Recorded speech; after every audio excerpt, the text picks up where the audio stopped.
छात्र आंदोलन के दौरान कथित तौर पर पैलेट गन का जो प्रयोग किया गया था वो मामला अब लगातार तूल पकड़ता जा रहा है। आज राहुल गांधी जो नेता प्रतिपक्ष है लोकसभा में, वो जो घायल छात्र साहिल उसे लेकर संसद मार्ग पे जो पुलिस थाना वहां पर पहुंचे और उन्होंने शिकायत या एफआईआर की मांग शुरू कर दी। काफ़ी लंबे समय तक जद्दोजहद चलती रही। वो मांग थी जब तक एफआईआर नहीं दर्ज की जाएगी वो वहाँ से नहीं हटेंगे। 5 घंटे के करीब इस पूरे प्रदर्शन के धरने के दौरान पुलिस से उनसे कई दर की बातचीत हुई। बातचीत के बाद आखिरकार पुलिस ने एफआईआर दर्ज कर ली है। लेकिन ये एफआईआर किसके खिलाफ दर्ज की गई है, किसे शामिल किया गया है, क्या है पूरा मामला, चलिए आपको इस वीडियो में विस्तार से दिखाते हैं।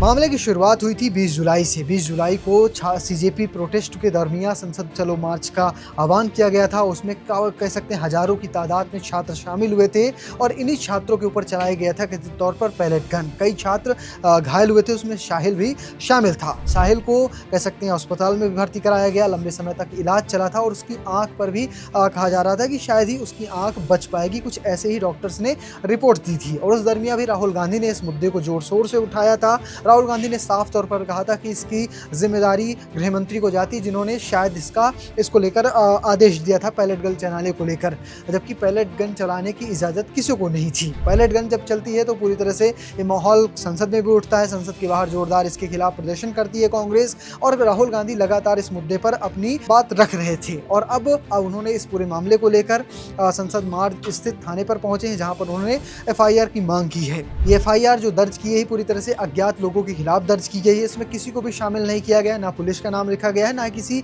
अन्य का नाम लिखा गया। अज्ञात लोगों के खिलाफ साहिल की एफआईआर को दर्ज किया गया है। लेकिन राहुल गांधी ने इस एफआईआर के बाद क्या क्या वो जानना आपको जरूरी है। शुरुआत हुई है, ये न्याय का पहला कदम है। केस लॉन्च हुआ है।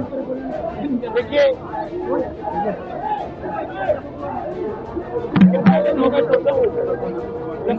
आपको ये गोली लगी 20 जुलाई एक महीना हो गया। छर्रे शरीर में है, 3 छर्रे आंख में है, आंख से इनको दिखाई नहीं देता है। 3-4 छर्रे दिल के पास है।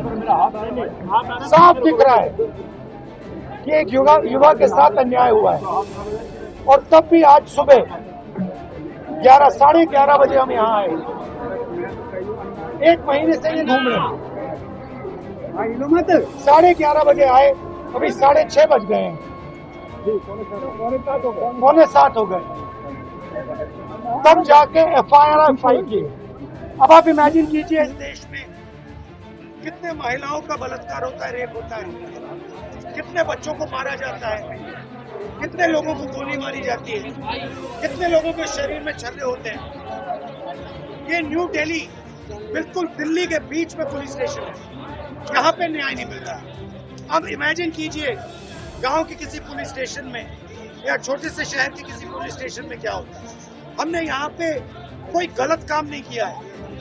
हमने सिर्फ एक हिंदुस्तान के नागरिक के लिए, उसकी माँ के लिए, उसके पिता के लिए न्याय मांगा है और उसके लिए 8 घंटे लग गए।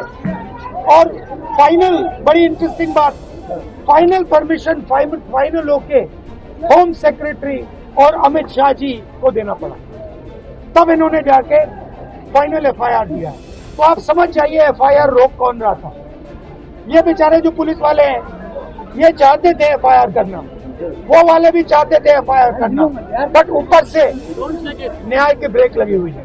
धन्यवाद। इस बीच साहिल ने कहा कि महीनों से वो न्याय की गुहार लगा रहे थे, लेकिन एफआईआर दर्ज नहीं की गई। फिर हमने राहुल गांधी से मदद मांगी, अब एफआईआर दर्ज हो चुकी है। इस पूरे मामले पर लगातार राजनीति हो रही है। इस राहुल गांधी हो या फिर विपक्ष के दूसरे नेता लगातार अमित शाह या फिर दिल्ली पुलिस से सवाल दाग रहे हैं कि आखिर आदेश किसने दिया, पैलेट गन का प्रयोग कैसे किया गया और उसमें छात्र कैसे घायल हुए। जब छात्रों पर जो लाठीचार्ज हुआ उसके खिलाफ भी विपक्ष लगातार हमलावर रहा। पूरे समय जब मानसून सत्र चल रहा था वहाँ पर भी सवाल दागे जा रहे थे कि अमित शाह आकर इस पर जवाब दे कि किसने लाठीचार्ज का आदेश दिया, किसने पैलेट गन चलाने का आदेश दिया। तमाम सारे मुद्दे रहे, लेकिन कह सकते हैं एक लंबे समय बाद ऐसा हुआ जब देश के गृह मंत्री सदन के दरमियान पूरे सदन में बोल नहीं पाए और पूरा सदन ऐसे ही गुजर गया, जहां पर जबरदस्त हंगामा और विपक्ष का देखने को मिला था।